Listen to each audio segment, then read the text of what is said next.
Welcome to episode 3 of the option series, where we are going to cover the binomial option pricing model, risk neutral probabilities, and the term hedge ratio. If you haven't seen the other videos in the series, please give them a watch, but let's get going with episode 3. The purpose of the binomial option pricing model is to value an options contract.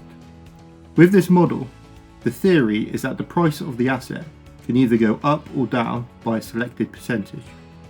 The option payout then can be determined at these 2 points. This information is then used to price the value of the option. Let's run through an example. Say we have a European call option on an ounce of gold with a strike price of $90 that expires 1 year in the future. Gold is currently priced at $90. Now, in the next year, gold can increase to $100 or it can reduce to $85. In the diagram, S stands for the price of gold and X stands for the strike price of the option.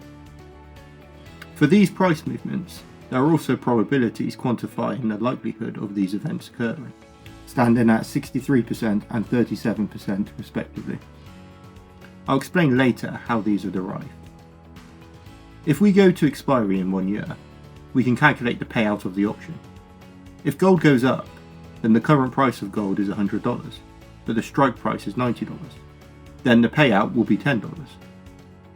If gold prices go down, the strike price is higher than the current price of gold at $85. As the current price is less than the strike price, you wouldn't execute the option, as why would you pay $90 for an ounce of gold when you can buy it in the market for $85? So the option expires worthless. That's why the payoff is the maximum of the difference between the asset price and the strike price, or 0. Given we have probabilities of each event, we can work out the expected payout by multiplying each path's payout with the respective probabilities, which stands at $6.33. We then can discount that back to present times using the risk-free rate of 5%. This gives a final value of the option of $6.03. Now remember, if it's a put option, the payoff is positive when the current price is lower rather than higher than the price of the asset. So the payoff formula is slightly different. If we focus on the probabilities to derive the option value, these are known as risk neutral probabilities. But what are these and how do we derive them? According to Investopedia.com, risk neutral probabilities are probabilities of potential future outcomes adjusted for risk, which are used to compute expected asset values. To explain these, we will run through a scenario. Say there is a building with 10 floors. 5 of the floors have $1 million, with the other 5 floors having nothing. The game works by an individual selecting a floor. If there is $1 million on the selected floor, they win the cash prize. Otherwise, they go away with nothing. As 5 out of the 10 floors contain the cash prize, there is a 50% chance of winning the money, and a 50% chance of winning nothing. Using these probabilities, the expected winnings would be $500,000. Now, let's introduce the choice. Play the game, or take away a guaranteed lump sum. But what would you require to be the lump sum to not play the game? Well, according to the risk neutral probabilities, the risk neutral lump sum would be $500,000, as this is 50% of 1 million. However, in reality, people will not make the decisions based on risk neutral probabilities. If there's a house someone would like to purchase for $400,000, they may be willing to accept the lower offer to not play the game, as they prefer the guarantee of winning at least something.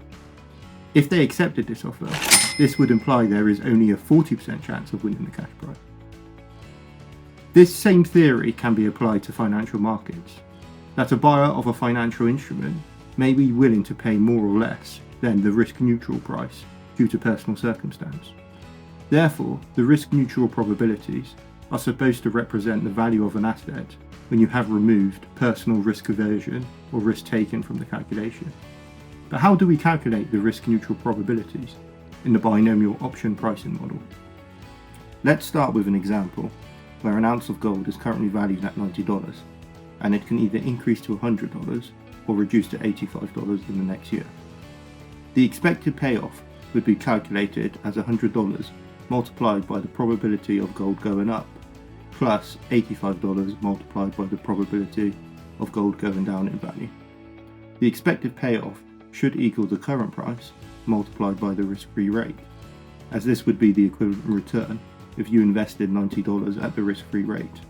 This is to ensure there is no arbitrary opportunity. We then can rearrange the formula. Using a risk-free rate of 5%, the rearranged formula gets a probability of 63% for gold to increase in value. As there's only two paths, the probability of going down must equal 1 minus the probability of gold going up. Therefore, the probability of going down stands at 37%. If we now extend the option on gold from a time to expiry of 1 year to 2 years, there are now 3 different expected payoffs at expiry. This will be dependent on whether gold increases both years, only increases in 1 year, or decreases in both years. We can use the formula to derive the risk neutral probabilities, which stands at 63% for gold going up in value and 37% for gold going down in value. But how do we calculate the value of this option?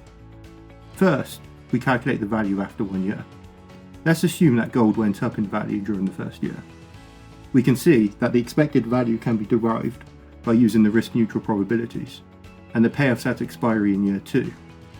This gives an expected payout of $14.95, but to get the value at year 1, we have to discount it at the risk-free rate.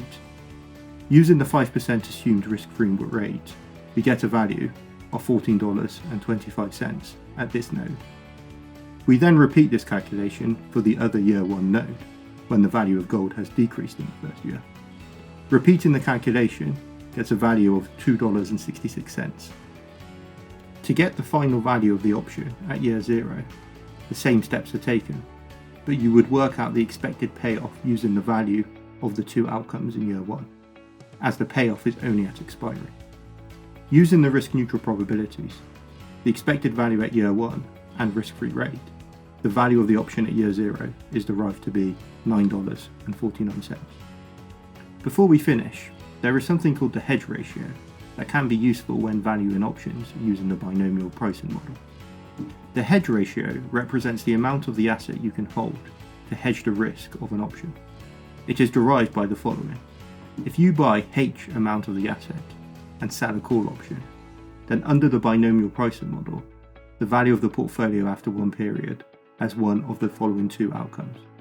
H amount of assets when it's increased in value, minus the value of the call option when the asset has increased in value, with option 2, value of the asset when it's decreased in value, minus the value of the call option when the asset has decreased in value. If you then make these 2 formulas equal to each other, then your payout from this strategy is the same, no matter how the asset price moves. Therefore, the risk is fully hedged, hence the name hedge ratio. If you rearrange this formula, you get the following. Now let's use the example from the start. If we take the value of the option at expiry, the value is equal to the payoff. Likewise, we also have the projected gold price at expiry. Under the hedge ratio, we get a value of 0.66. So if we buy 0.66 of gold at the start and write a call option, the value of the portfolio will equal $53.37. If the value goes up, then the portfolio is worth 0.66 times $100 minus the call option now valued at $10. This gives a total portfolio value of $56. Likewise, if the stock goes down, the value is 0.66 times $85 and the option is worthless, so the value is also $56. If you divide this by the original value of the portfolio, you get an increase of 5%, which is the risk-free rate.